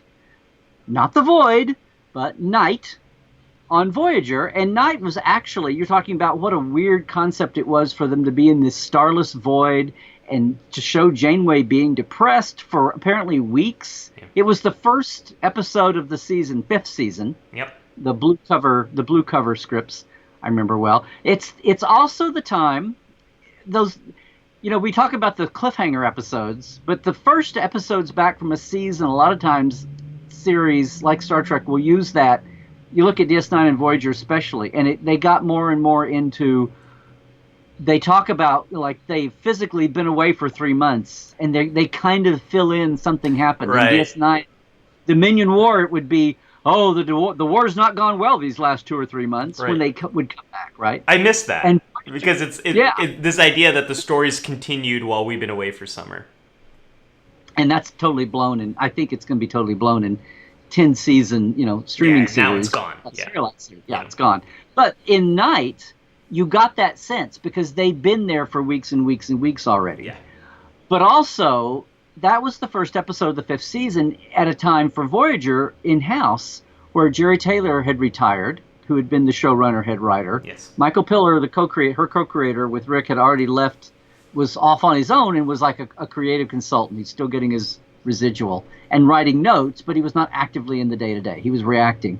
And Jerry had just retired, not from Star Trek, but from the industry. She was headed up north. She was retired. No more.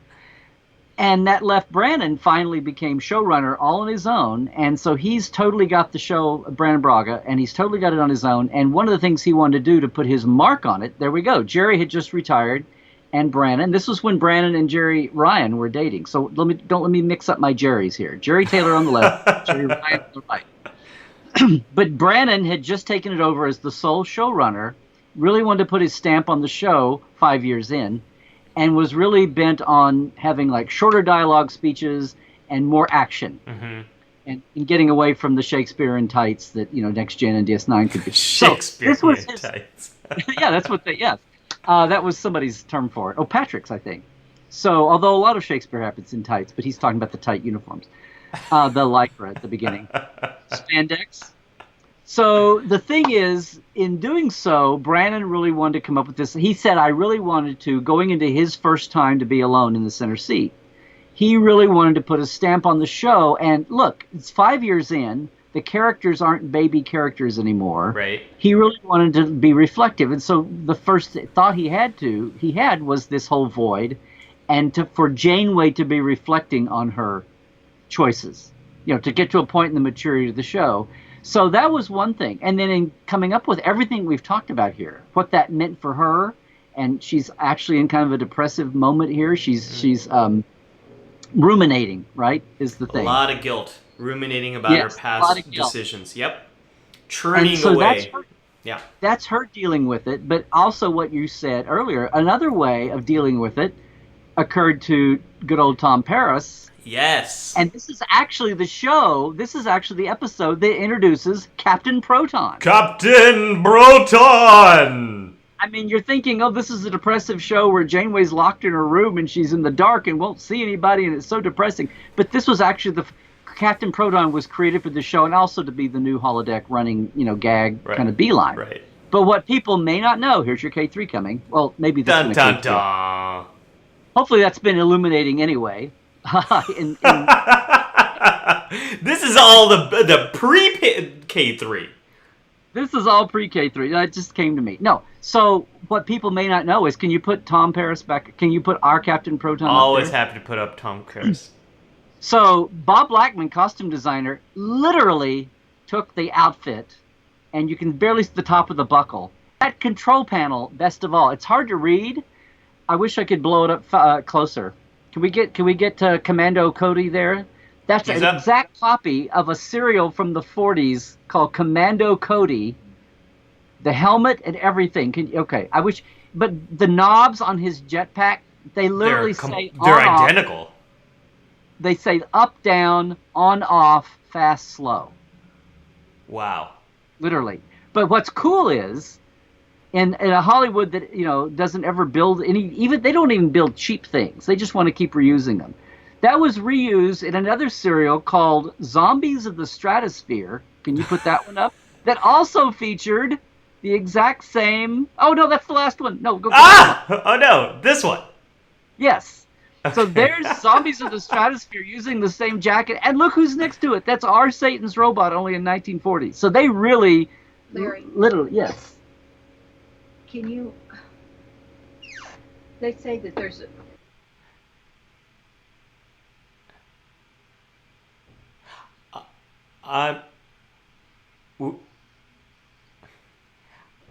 Just muted you for a second, Larry. I just muted you. Oh, okay. Very good. Sorry. I'm back. Do you need a moment? No, I'm back. Are you there? Okay. Yeah, you're back. You're on. Okay. Sorry, guys. Sorry about that. We just had a Wi-Fi notice there. No, the climax of this is that not only was it reused for a silly serial called Zombies of the Stratosphere that we just saw, now pop me up there with the two guys. The two henchmen. Yes. Do you recognize the guy on the left? It looks like a familiar person. It's Leonard Nimoy. Yeah. Okay, just to bring this all full circle in a weird way. Wait, so what's this thing? There's your K3, huh? What are we looking at right here? He's one of the henchmen from one of those serials. They would show 10-minute chapters on Saturday mornings in the theaters. Yeah. It had another name, but we love to call it. It finally wound up with a name called Zombies of the Stratosphere. So Leonard Nimoy was a henchman on this show. Yes. It was a movie series. Yes. Used the same uniform from this show, which it influenced directly the uniform for this show. Well, if you want to summarize it, yes. Larry, that is a pretty good K3 factor. What that? How did you pull this together? Like 24 hours ago, you had no idea what you were going to talk about here. That is fantastic. Oh my gosh, I love that guess K3. Years later, Brannon's first shot out of the bow, and when he was in the solo seat, is still making an impact. So there you go. There we go. That is a wonderful K3 factor. Thank you for that, Larry. Let's jump into the away mission. I've got a pretty quick away mission for all of you, and then we're just going to open up the hailing frequencies. So as we get into this away mission, a question for you all. What's helping you with your burnout? I'd really like to know what strategies you're doing, what you found to kind of help you with that exhaustion, detachment, feeling like there's no meaning or purpose behind what you're doing. What's helped you? Now, I mentioned before, Larry, that there's many pathways into burnout, and there are many pathways out of burnout. However, there's lots of things that folks can do. However, to know what might be the best place for you, you have to run a level 1 diagnostic. Not a level 2, not a level 3. Wait a minute. Is level 1 the best diagnostic, or is level 5? Okay. No. Level 1. It's like deck 1. That's good to know. That's a good mnemonic for me remembering. I had a debate with my friends on my Star Trek Adventures role-playing game about this. We had my character my character is a first officer, and ran a diagnostic, and then we didn't know, wait, should it be level 3 or should it be level 1? This is the stuff that Larry loves. He loves getting into this level of canon. This is his favorite type of canon to debate. This is not even a level of canon. It's level 1. Now move along. We couldn't remember, and I tried looking it up in my technical manual. I couldn't figure it out. It may have been post-technical manual, but anyway. I think so. There's a thing called Memory Alpha. There's a thing called Text Me. Yeah. I should just text you next time. If you want to know what happened, is I ran a level 2 diagnostic with a Type R modification. So that's how I got around that. That's my favorite bit of Technobabble. There's an episode, maybe Larry, you remember the exact episode, but there's a episode where Jean-Luc Picard, I forget, I think Geordi or Data are saying something. They're like, oh yeah, blah blah blah blah, Type R, and then Jean-Luc goes, Type R. It's obviously stuck with you, yes. But anyway, just the look on his face at the moment, yes. Just the look on his face, and Patrick Stewart probably thinking in his head, like, I'm a Shakespearean trained actor, and I say these stupid technobabble lines, and I have to deliver them as a Shakespearean thespian would. Actor. Yeah. And as an actor. Type R! Anyways, I have serious stuff to say. So that is run a level 1 diagnostic. What I mean by that is take one day out of your life. And what I want you to do is track every hour of that day. What are you doing? And how is that impacting you? What are you doing? How does it make you feel? What are you doing? What thoughts come up for you? Or, if you want to make it really simple, what are you doing, and is it making you feel better, or is it making you feel worse? You can just do a plus or a minus on it, too. You can track on your phone. If you have a printer, which I don't, which I kind of wish I did right now, you can print out a sheet, you can track it. Track your activities for one day. Because what you're looking for are patterns. What are the things that are really breaking you down? What are the times of the day where you feel really numb? What are the things that are making you feel meaningless? And then what also are the things that are helping you? Sometimes you might need to do this for a few days, but for a lot of us, our days are so monotonous that just doing it for one day might help. And we want to pick up on patterns. And once you figure out some of those patterns, then you can go back and watch this episode again and try to figure out, okay, what are some of the strategies? It seems like I really feel disconnected. Okay, so I need to find more ways of connecting with other people. Or I really feel exhausted. Okay, what are more ways I can connect with my body and take care of the needs of my body? That's one way in which we can all sort of work through this burnout, is just figuring out what are the patterns. It all starts with a level 1 diagnostic, folks. So you're saying that it's helpful to find meaning in patterns of meaninglessness. Yes! That is exactly what I am saying. Okay. That is exactly what I'm saying, Larry, is we have to figure out what are the patterns there. And apparently, Glenn, I just saw this and it makes me laugh. Glenn is saying, I love the way Text Larry became one of the technical resource manuals for Dr. Holly to use. And I'm going to use it. I'm going to text you, Larry, next time. That applies only to Star Trek gaming, okay? So that's my away mission, folks, how you can start to apply this stuff in your life. And we're going to open up the hailing frequencies. We want to dive into the comments. More than they're open now. Yeah. We want to make sure that we are all in contact with you, and we are talking about all the lovely stuff that you're talking about. You're always welcome to join us here by messaging us on Life Support Live Host on Skype, and we're gonna work through some of our comments and make sure we have a lovely conversation and dialogue here, folks. Larry, any comment you've been itching to get to? Larry likes to work from the top down, and I like to work from the bottom up of the comment section. Usually, we kind of meet in the middle at some point. It's a metaphor for life. I start at the top, and Ollie starts at the very bottom and go. No, I'm just looking at some of the folks talking. We've got some folk.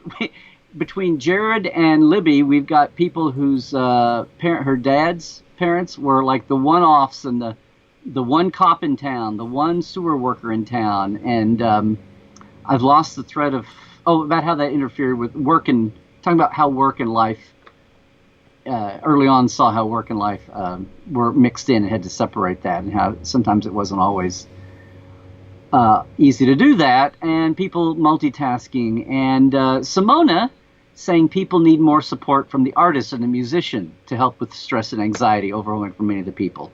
So there's something I want to say there, which is there is a bias in our culture here in America, this idea of pulling yourself up by the bootstraps. What does that mean for those of you who are not American?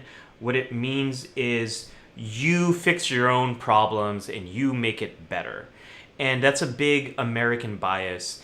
And one of the things when we're reaching this level of a crisis, sometimes we just need systems around us to do things differently. Something that has been helping a lot of people, Larry, is the extra unemployment benefits that people have been getting, because it's been just enough for a lot of people to still pay rent, to buy food, to do all that sort of stuff. That is set to expire soon. So when it comes to burnout and exhaustion, sometimes we just need support from our governments, our local, state, federal government. We need them to do things, because otherwise we are helpless to resolve some of these things ourselves.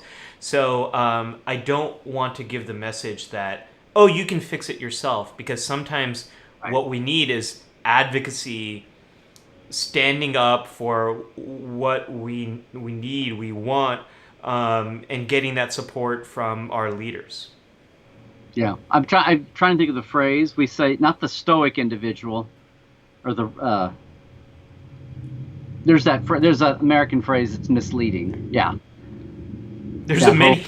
The whole Yeah, the self-made millionaire, but even more in a simple. Right.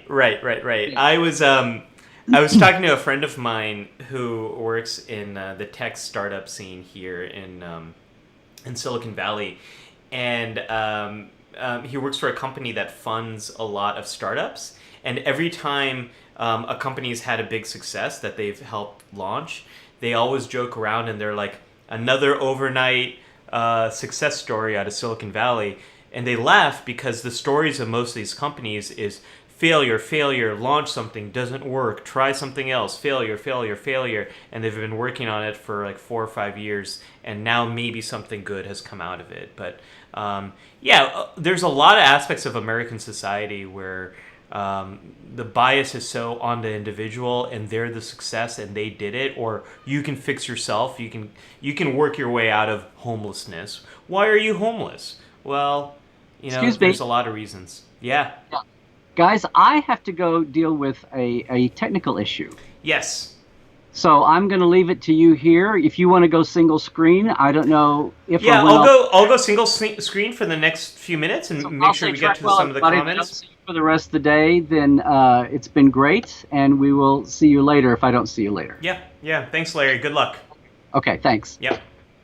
While I boot Larry off of Life Support Live, let me kick him out. There we go. And we are back here. It is Ali Mattu presents Life Support Live as hosted by Ali Mattu. So I want to work my way through some of your comments here. Libby says, when the weather is cooler, I'm hoping to take a few days off work and go camping.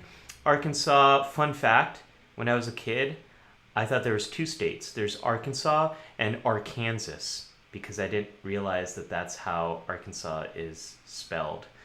Fun fact from my life and times. Arkansas has a diamond mine that is a state park. Oh, wow, I had no idea. It's one of my happy places, whether I'm actively diamond/rock hunting, or can you still find diamonds in there? Are you serious? Or just sitting, watching others. I can't do a lot of activities I normally do, like flea market, picking, etc. But I think the relaxation will help me. Libby, one of the things I'm so grateful for is living in Northern California. There are a lot of big regional parks around me that are just about half an hour, 45 minutes away. And it's a place where I can go and I can safely socially distant and also be connected to nature. It's been a huge source of support for me because I get a sense of connection to this larger world that I can safely engage in. And that has been just really helpful for me in keeping me from, or helping me manage some of my burnout. William, we're always reading these. We might not always mention them as we're working through our show, but we're always reading your comments. And again, very much apologize for the troll that we had earlier. We're going to hopefully work on some of the troll came in through Twitch, and we'll hopefully work on some of those issues for next week. Libby has another great comment here. Libby, I am always so thankful for your mental health assists on this show. Just because I'm working from home doesn't mean I shouldn't take a day off. This is something that I've struggled with, is I often feel like I am overworking myself, and a lot of work that I do is very meaningful, and so I get a lot out of it, but I also get very exhausted from it. So one of the things that I do is Sunday I am not allowed, I do not allow myself to do any work at all. So Sunday I kind of clear the day completely just for me and my family. And this is one of the reasons why we moved Life Support Live back a couple hours. It used to start around now, and we moved it a few hours earlier, is because my daughter is better able to just be alone with my wife during the morning hours, but in the afternoon she gets a little restless and we need to go outside. We need to do something to get her out of the space. And it just helped to improve my quality of life to move it earlier as well. So we all need to do some things that get us a little bit of time away from all of this. And that's really harder during the coronavirus when many of us are working from home. Rose says, mostly not sure what to do, but today I'm just putting my feet up and watching loads of DVDs. After yesterday, my body is telling me to rest. Rose, I love that you are connected to your body. You're listening to your body, and you're understanding that my body needs rest. A term I just learned yesterday is ancestral self-care. What did our ancestors do to take care of themselves? How did they deal with burnout? And one of the big things is rest, is listening to your body. Your body's exhausted. Your body is hurting. It's in pain. Standing and sitting all day, it actually it can be very difficult for your back when you're sitting in this position. So something I've been doing, I've been getting a lot of back pain. So I bought this $10 and $20 back rollers, and I slide on those just to work out my back a little bit every day. And I used to only do it at night. Now I do it midday. And it's a great way for me to listen to my body and respond to the needs that my body has. So I love that you're taking rest, and I love that you're connecting with your body. Dan says the arts community can help too. And I think right now, the community that is so helping all of us is the arts and entertainment community. They're giving us some distraction. They're helping us to connect with stories that get us some perspective on what's happening in the world. And the arts are definitely making it easier for us to get through. Glenn says, speaking of burnout, I used to keep my head buried in my computer until I was a zombie when I was working from home, which I've been fortunate to do for 14 of the last 16 years. I've since learned that I can step away from a while and just go back to work later in the day, evening, weekend as needed. Glenn, that's a great piece of feedback. And I think those of us who have had experiences working from home have so much to offer and share with people for whom this is a very new thing. This is a very new experience. So I really appreciate your perspective there. If you have any tips on what you do to get a little distance when you're working from home, let us know. I'd love to get your feedback on this. Zahir says, this is deceptively hard, but the more we do it, the easier it gets. That's a really great point as well, Zahir. So many of the mental health tips we're talking about right now seem very basic, but they're very hard. And I think the reason for that is the mental health strategies we're talking about, they're all very foundational because we're so foundationally struggling. And that's why they're so important, but that's also what makes them so difficult to engage in right now. Libby says when Larry's away, the Klingons will play cock the bach, kapla. I don't know. I don't speak Klingon. And those of you who do probably just said that's meaningless. Klingon Ali is scary. You know, Zahir, so I've been playing this Star Trek role-playing game, and it's been a ton of fun. The character I play is half Andorian, half Beta Z. And it's a ton of fun to play that character. But the more I play it, the more I'm thinking, I think the real fun would be playing a Klingon version of this game. And I think there's a Klingon expansion out of Star Trek Adventures. I think role-playing Klingons would be a ton of fun, and even more fun than role-playing Starfleet. Wow, really big diamonds in Arkansas. I had no idea.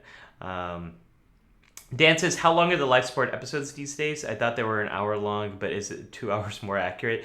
You know, we aim for 90 minutes, and we aim to at least get through the material that we have in 90 minutes, and then we like to save the extra time just for open conversations, the hailing frequencies. So folks who have limited time, hopefully they can know that if you stick around for at least an hour, hour and a half, you'll get through most of the material. And then if you need to leave, you can feel free to, but we try to at least get through all the main comments in the hailing frequencies section. Libby, the creator of Diamond State Park. So I'm going to have to, a 6 carat was found a few weeks ago. Most are much smaller. However, I've been going for years and haven't found one. It's finders keepers. Wow. That is amazing. I had no idea we had that in the United States. Rebecca has to go. Thanks for being here. Good luck getting the milk. Hope that works out for you. Let's see. Libby says I've had a bad back from 3 car wrecks. Oh my gosh, Libby, I'm so sorry. Back pain can be so painful because it impacts your entire body, and we even see that with Worf in an episode of The Next Generation. I have to remind myself to get up and move. I check my snail mail, put a load of wash in, take out the trash, things I do after work. If I was in my office, I'll be up taking mail to the mailroom, etc. Yeah, it actually helps me to do chores and errands that take me out of the home too. I get sunlight. Sunlight will wake you up. You have this thing in the middle of your mind called the suprachiasmatic nucleus. It's your internal clock, and it's highly influenced by sunlight. So for me, getting outside, getting sunlight helps, and different body movements help. So if you're sitting all day, you really need to activate your different muscles, give the muscles you've been using a bit of a break, and also activate the rest of your body. So doing chores, doing things like that is super helpful. Susan, you have a cat named Jean-Luc, and it's sitting in your lap right now? Oh my gosh, that is so cute. I love that. The purring helps. There's nothing is more soothing than a cat's purring, and boy, do they really make you earn it. They don't just they won't just purr all day long. You have to really be sweet to them. Zahir says half Endorian, half Beta Z. You just blew my mind. Yeah, it's a cool character with a pretty cool backstory. My character's father was a candidate for president of the Federation, lost that election because the father and the mother has also served in the Federation Council. This is why my character grew up on Earth. But the father lost the election, and the father was talking about how Starfleet needs to militarize. And this is pre-Wolf 359, lost the election, and really struggled with that recovery. It resulted in a divorce. Father went back to Andoria. Mother stayed on the Federation Council, and then served on the administration of the president who beat my father in that election. So that's my character's backstory. If you want to know more, which you probably didn't, but there you go. That's where my character comes from. Clayton says, it's a small thing, but I make sure my phone's notification alarm is Father Jack from British comedy Father Ted yelling, shut the feck up. It puts a smile on my face. I love that. Little things that might give you joy and meaning and a little bit of humor. Super important. Libby says, I'm a first fandom Klingon and for decades dressed up for conventions. So much fun. But I'm rather small and greedy. Someone once asked if I have the heart of a Klingon but the soul of a Fergie. Yeah, there are Klingon merchants. There's the Klingon who has the restaurant on the promenade. There's all types of Klingons. There's all types of ways to bring honor to the Empire, and sometimes making a great gawk. Sometimes that is what will bring glory to the Emperor. Yeah, Susan, Andorian Beta Z is totally a thing. Libby, you found lots of little things there in the crater, not so much. Impressive backstory for a character. Thank you, Glenn. Folks, it has been such an honor and privilege to be here with you all, sharing part of your Saturday with us here at Life Support Live. I hope things are going well for Larry. I hope he's able to take care of whatever tech issues coming up. Here's the thing. If you want more from us, check out in the comments section. The very first comments we have are for our San Diego Comic-Con at home panels. Larry had this fantastic panel about science advisors for Star Trek across the different generations. Check it out. I had a lot of fun watching it myself, and you can see my panel on the psychology of Star Trek versus Star Wars. It's in collaboration with my good friend Dr. Drea Lettamenti, a psychologist who's a big Star Wars fan, and we bring in talent from both franchises and just debate a ton of stuff. So please check that out. And in the meantime, this episode came from your suggestion, so we'd love to get more suggestions from you. The way you can do that easily is by joining our Facebook group. If you go to facebook.com/groups/lifesupportlive, you can contribute to our poll. You can give your feedback. We like to stay in touch with you all during the week over there. And you can also stay in touch with Larry and I on Twitter, on Instagram. We'd love your feedback. We'd love your opinions, because this show, it's about us. It's about our community coming together, supporting each other, trying to have some fun and find ways to boldly go in our own lives as well. Glenn says, I have the Track vs. Wars panel YouTube video in another tab we'll be watching later today. Awesome, Glenn. I hope you enjoy it. It's really just a celebration of both franchises. I think you'll get a kick out of it. Simona says, thank you for your time. Thank you for being here, Simona. Dan, bye for now. This has been a great episode. Thanks, and live long and prosper. Thank you, Dan, for being here. And I would be remiss if I didn't close us off by starting our ending theme song. And let's see. For next week, folks, what should we do? What do you want to talk about? Any ideas? I think Klingon mental health is a wonderful topic, and looking at how does mental health play out in a very different culture and in a society that is set up more differently than Earth and human culture is. I think that'd be a lot of fun, and that'll be an entry into talking about other aspects of mental health as they exist across different cultures. I think that'll be a ton of fun. Zahir says, same. Awesome, Zahir. Be ready. There will be a lot of Klingon impressions. I will brush up on my Klingon vocabulary and linguistic skills. By the way, my linguistic skills for Klingon are down here. So I can only improve because the bar is so low for me. Libby says, I always feel better after Life Support Live. So do I, Libby. I do as well. It's always something I look forward to during the week. I don't look forward to all the prep, because Larry and I tend to do our prep very late at night because we're so busy.